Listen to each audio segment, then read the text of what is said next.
Good morning, boys. Again, we are going to meet for a next new session. So, happy lockdown to all of you. Are you happy in the lockdown? Yes. We all are into our homes, quarantined for the next 10 to 15 days, and we are still hope a new morning. World will soon be a better place. We are going to start our new session with our new chapters. So, happy to see you again. Thank you. Good morning, boys. We are present here for the new session, ISC Economics. First of all, I have to discuss regarding the syllabus of this whole session. You have read economics in class 11 also, but we can say that economics you have read in class 11 and economics which you are going to read in class 12. There is a bit of difference. Class 11 you have read about Indian economic development and the statistics. Majorly in class 12 we are going to discuss regarding microeconomics and macroeconomics. There are two separate parts. 11th we have discussed regarding Indian economic development and statistics. 12th we are discussed regarding microeconomics and macroeconomics.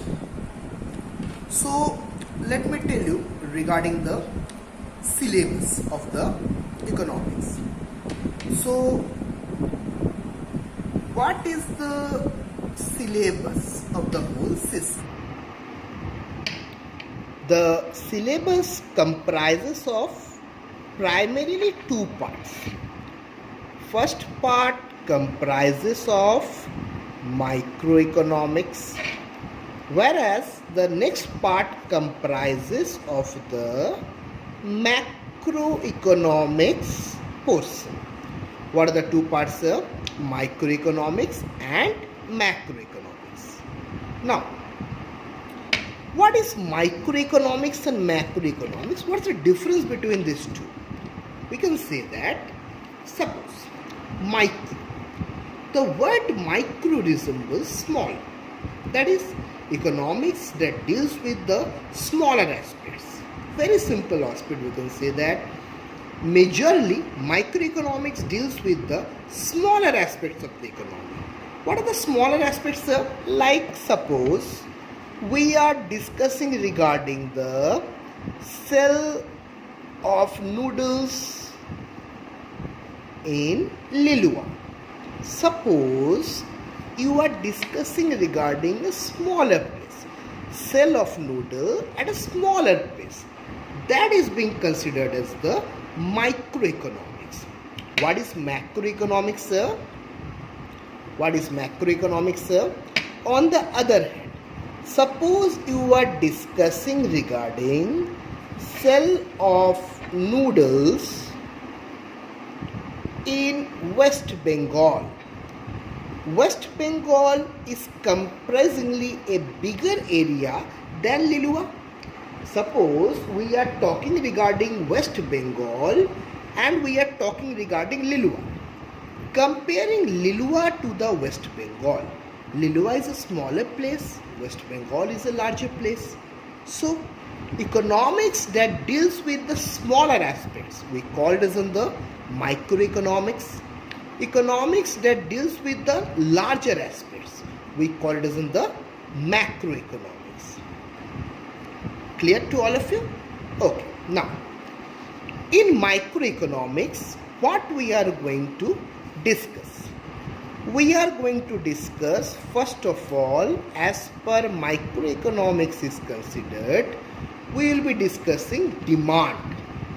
So the very first chapter, what we are going to discuss, comprising of the microeconomics, is the demand. After the demand, next we are going to discuss is supply. Supply, another chapter. Number 3, we will be discussing regarding consumer behavior. Third one in the microeconomics. Fourth one, we will be discussing price mechanism. This is the fourth chapter we are going to discuss. After the price mechanism, next it is production function. After this it is cost and revenue. After cost and revenue, it is forms of market. Last, it is the producer's equilibrium.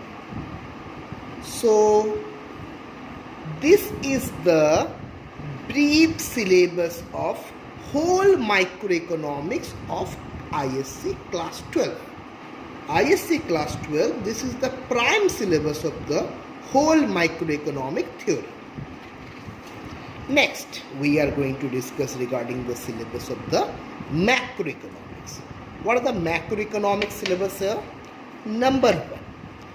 First macroeconomics, it is Keynesian economics. What is it here? It is Keynesian economics. We will discuss later what is Keynesian economics, but on a very simple note we can say that Keynesian economics is economics. It's a separate branch of economics, specially developed by Sir John Maynard Keynes, that is J.W. Keynes, and it discusses the economics theories as a whole. Next, after Keynesian economics, we will be discussing regarding money.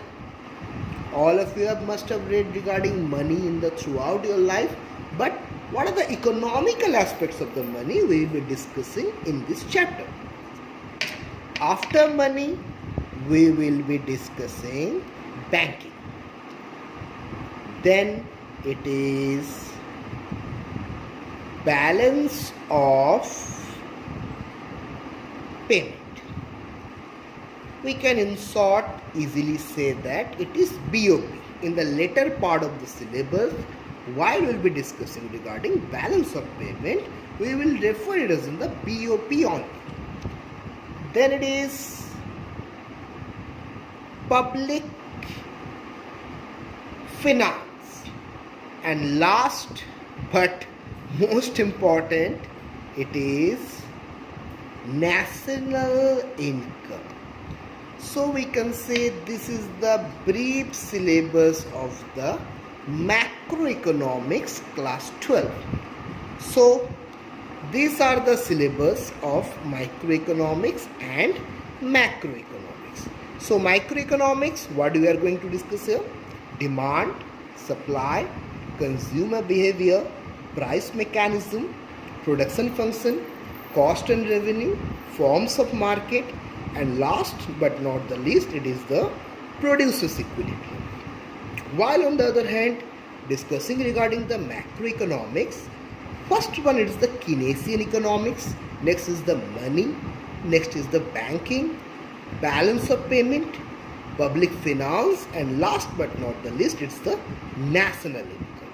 So this is the whole syllabus of class 12 ISC economics. First of all, many of you might have heard or might have asked me that, sir, if we haven't concentrated much on economics in class 11, do you feel any problem in class 12? Dear Definitely, you will face a little bit, but what you have read in class 11th and what we are going to read in class 12, they doesn't have much resemblance. Yes, they are related to one another, but some are the north or another is the south. Like class 11th is the north, then class 12 is the south. They had a relation, but they don't resemble that much. So that's a simple thing we can say that regarding the syllabus of the economics. Clear to all of you regarding the syllabus? First of all, the very first chapter what we will be starting is the demand. So we will start our journey of class 12 economics from demand only. Clear, all of you?